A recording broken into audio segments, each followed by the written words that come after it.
The portrayal of villains in literature, movies, and other forms of media has always been a subject of fascination and scrutiny. A well-crafted villain can make or break a story, and the best ones often linger in the audience's mind long after the story has ended. I recently made a video about who I believe were the best villains in anime, so I think it's only right that I explain why I chose to make that video. In recent years, there has been a growing trend towards complex and nuanced villains, who are not just evil for the sake of being evil. A villain that forces the audience to acknowledge their humanity. In this video, I will explore the statement and explain why it is so important to create a complex and nuanced villain in modern media.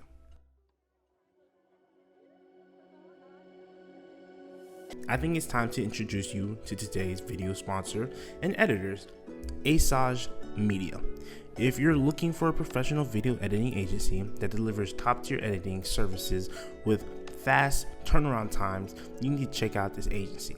Their team of experienced editors is dedicated to ensuring that your edited videos are delivered in a timely manner without sacrificing quality. Whether you need a simple cut or a complex video with special effects, this agency has the skill and expertise to make it happen in record time. They understand the importance of getting your videos out to your audience as quickly as possible and committed to helping you achieve your goals. If you are interested, they are ready to have a meeting with you at any time. If you come to us through this link, you will receive a 20% off the official contract. Now back to the video. To begin with, it is essential to understand what is meant by a hateable villain. A hateable villain is a character who is designed to be despised by the audience. They are often one-dimensional and lack any redeeming qualities. They may be cruel, selfish, manipulative, and completely devoid of empathy or compassion.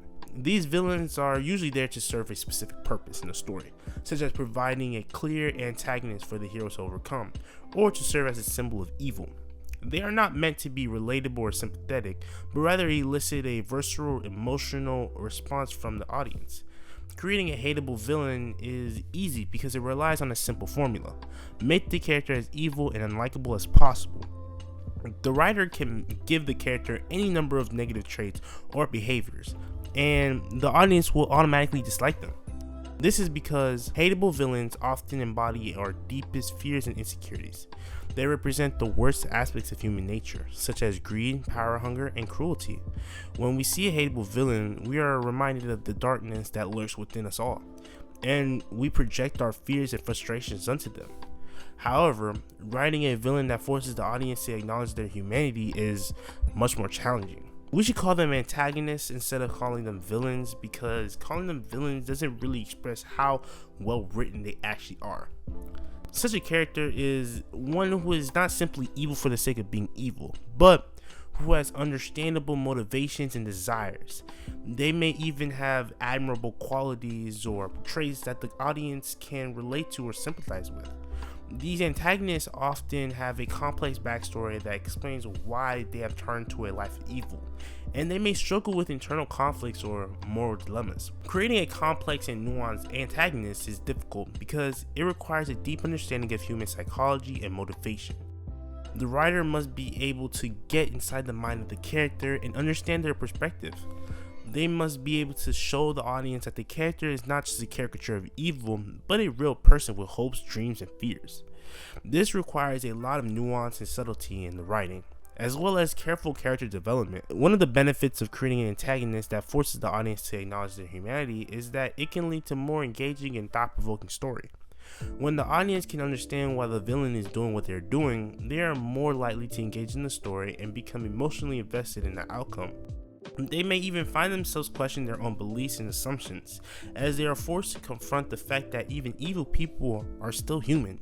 Another benefit of creating a complex and nuanced antagonist is that it can help to subvert traditional narrative tropes. For example, in many stories, the hero is portrayed as morally upright and virtuous, while the villain is the embodiment of evil.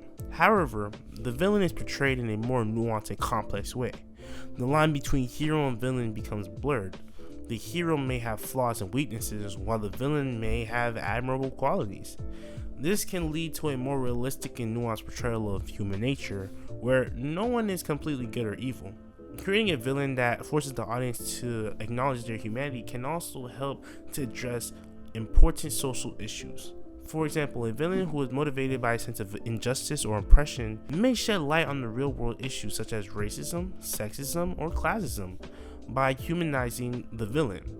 The writer can show that these issues are not just the result of bad people doing bad things, but rather are systemic problems that affect real people. One example of a well-crafted villain who forces the audience to acknowledge their humanity is Pain from Naruto. His ideologies made us all consider the meaning of justice and evil. He believed that in order for people to empathize and understand one another, they must experience the same pain that is inflicted on him and his village. Peace can only be achieved through true empathy. While it doesn't justify his crimes and murders, we can see how his traumatic experiences led him to think that the only way to make people understand was through violence. Another example is Scar from Fullmetal Alchemist. Scar is a survivor of genocide. His people, the Ishvals, were exterminated en masse. By the Emissarian army. His family was slain and he was severely harmed. His villainous behavior began when he took out the Rockbells, the two doctors who had been treating him. The act was thoughtless, one born of panic. From there, Scar went on to take the lives of Emissarian soldiers who he believed deserved it because of the complicity in the conflict. Rather than letting revenge consume his life, Scar ultimately comes to regret his actions, as he realizes hate begets hate, and holding on to grudge serves no purpose. While slaying the Rockbells was clearly unjustified, it's hard to fault him for going after soldiers since some of his victims were directly involved in his Ishval extermination. I mean, it's easy to write a hateable villain, but much more difficult to create a villain that forces the audience to acknowledge their humanity. Complex and nuanced villains are important in modern media because they lead to more engaging and thought-provoking stories. They can help to subvert traditional narrative tropes, and they can shed light on important social issues. While creating such villains may be challenging, it's ultimately worth the effort, as it can lead to deeper understanding of human nature and the complexities of good and evil. This next video gives you more antagonists that were made right. Peace.